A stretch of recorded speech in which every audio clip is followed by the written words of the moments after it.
अस्सलाम वालेकुम to all my students. My name is Mohsin Aman. जैसा कि आप लोग जानते हैं कि हमने चैप्टर नंबर 9 ट्रांसपोर्ट चैप्टर को स्टार्ट किया हुआ था। आज उसका टॉपिक हमने स्टार्ट करना है RH ब्लड ग्रुप सिस्टम। बड़ा इम्पोर्टेंट टॉपिक है जिसको आज हम डिस्कस करेंगे। और RH ब्लड ग्रुप सिस्टम का दूसरा नाम जो सा है वो है positive negative blood group system. सबसे पहले हम ये देख लेते हैं कि इसको डिस्कवर कार्नेट लैंडस्टीनर ने 1930 के अंदर इस सिस्टम को डिस्कवर किया। और आप जानते हैं प्रीवियस टॉपिक के अंदर मैंने बताया था कार्ल लैंडस्टीनर ने 900 के अंदर ABO ब्लड ग्रुप सिस्टम को डिस्कवर किया और उनकी ही यही 1930 के अंदर इन्होंने ही दोबारा डिस्कवर किया RH फैक्टर्स को। आप जानते हैं कि ह्यूमन के अंदर लास्ट टाइम मैंने टॉपिक में पढ़ाया भी था कि ह्यूमन के अंदर ABO ब्लड ग्रुप सिस्टम जो होता है उसको कैटेगराइज किया गया था 4 टाइप्स में। ब्लड ग्रुप A में, ब्लड ग्रुप B में, ब्लड ग्रुप AB में और ब्लड ग्रुप O में। और हमने ये भी पढ़ा था कि ये डिपेंड कर रहे होते हैं एंटीजन के ऊपर। अब सबसे पहले हम RH ब्लड ग्रुप सिस्टम की डेफिनेशन को देखते हैं। RH जिसे राइसिस कहते हैं, ये एक फैक्टर है और ये हेरिटेड प्रोटीन होती हैं जो रेड ब्लड सेल्स की सतह पर पाई जाती है। मतलब कहने का क्या है, अगर आप इस पिक्स को देखें तो इसमें ये ब्लड है और ये इसके ऊपर आपको RH एंटीजन मौजूद नज़र आ रहे होंगे। और ये जो एंटीजन्स होते हैं ये प्रोटीन्स, स्पेसिफिक प्रोटीन्स होती हैं। इन प्रोटीन को हम RH कहते हैं, RH राइसिस फैक्टर कहते हैं।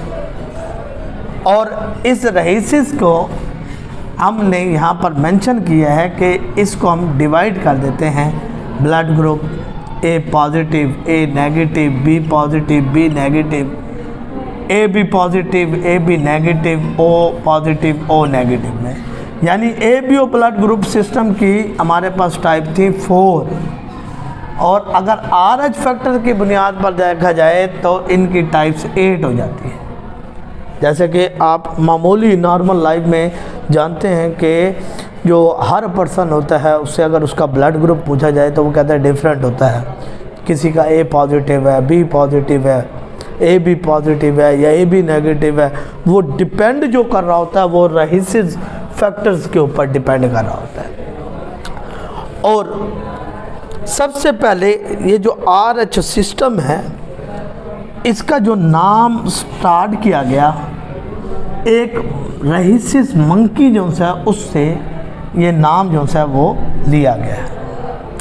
क्योंकि सबसे पहले ये जो डिस्कवरी है वो इस बंदर के ऊपर की गई है। अगर आप देखें तो मैंने पिक्स बनाई है और इस पिक्स में मैंने आपको रिप्रेजेंट करने की कोशिश की है कि अगर किसी ब्लड के ऊपर एंटीजन या RH प्रोटीन मौजूद है उसको हमने कहा RH पॉजिटिव। और इस ब्लड के ऊपर अगर एंटीजन मौजूद नहीं है तो उसको हम RH नेगेटिव कहते हैं।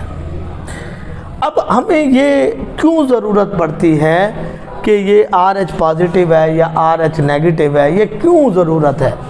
इसकी वजूहात ये होती हैं कि जो हमारा जो ब्लड होता है उसमें 3 किस्म के जीन्स पाए जाते हैं। वो जीन्स कौन कौन से होते हैं? C, D और E।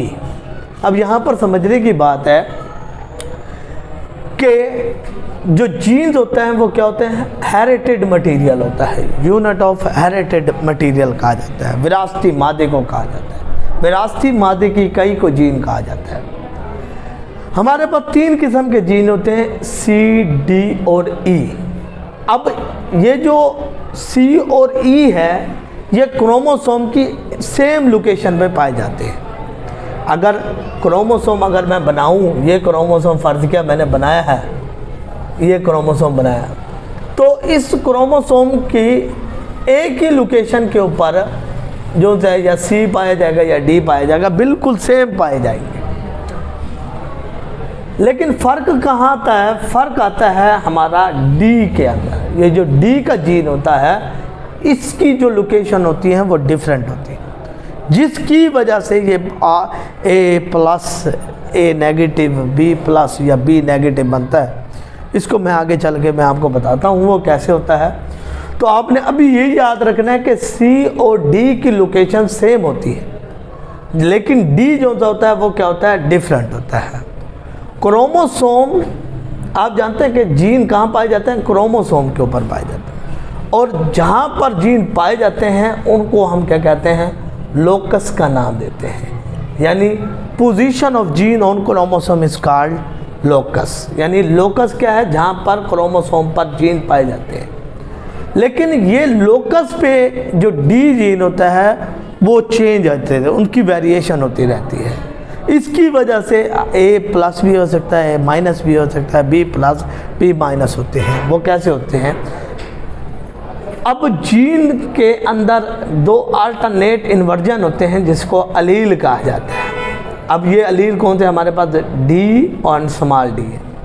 देखो समझाने के लिए मैंने ये मेंशन किया है, ये क्रोमोसोम के ऊपर देखा जाए तो यहाँ पर भी एक हमारे पास अलील नज़र आ रहा है और ये दूसरा अलील है। इसी तरीके से दूसरी जगह देखें तो यहाँ पर देखें ये एक डी है और ये यहाँ पर स्मॉल अलील मौजूद है। यहाँ पर देखें तो ये हमारे पास स्मॉल है और यहाँ पर स्मॉल है। तो यहाँ पर आप खुद देखें क्रोमोसोम्स के ऊपर जो लोकेशन है डी की वो चेंज हो रही है। कहाँ पर कैपिटल है, कहीं पर स्मॉल है। तो यहाँ पर ये लोकेशन की चेंजिंग की वजह से हमारे ब्लड में पॉजिटिव या नेगेटिव्स आते हैं। इसको मज़ीद समझाने के लिए मैंने ये चार्ट बनाया है। इस चार्ट में देखें आप तो ये जीनोटाइप और फिनोटाइप का चार्ट है। अगर दो कैपिटल जीन्स मौजूद हैं जिसको हम होमोजाइगस कहते हैं, सॉरी इसको होमोजाइगस कहते हैं। अगर दो कैपिटल्स मौजूद हैं तो हमारा जो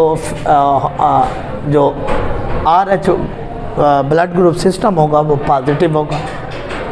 अगर एक तरफ कैपिटल डी और एक तरफ स्मॉल डी है, ये कंडीशन कहलाती है हेट्रोजाइगस कंडीशन। अब इसमें आप देखें तो मेंडल लॉ ऑफ जो इनहेरिटेंस या सेग्रीगेशन है उसमें वो बताता भी है आपको, और जो चैप्टर नंबर 10 है वहाँ पर जाकर आप पढ़ेंगे तो वहाँ पर वो आपको बताता है कि जो कैपिटल होता है वो डोमिनेंट होता है और स्मॉल जो होता है वो रिसेसिव होता है।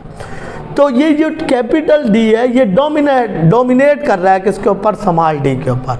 और डोमिनेट करने की वजह से ऊपर हमने रिप्रेजेंट किया है कि कैपिटल डी जो है वो रिप्रेजेंट करता है पॉजिटिव को, तो यहाँ पर ये रिप्रेजेंट करेगा पॉजिटिव। किस वजह से? इस कैपिटल डी की वजह से रिप्रेजेंट। लेकिन नीचे देखें तो स्मॉल डी जैसे लोकेशन पर भी आपको समझ आ रहा है। तो ये स्मॉल डी भी होमोजाइगस कंडीशन है, लेकिन फ़र्क ये है कि यहाँ पर स्मॉल लेटर्स मौजूद हैं और स्मॉल लेटर्स की वजह से जो हमारे पास RH होगा वो क्या होगा? नेगेटिव होगा।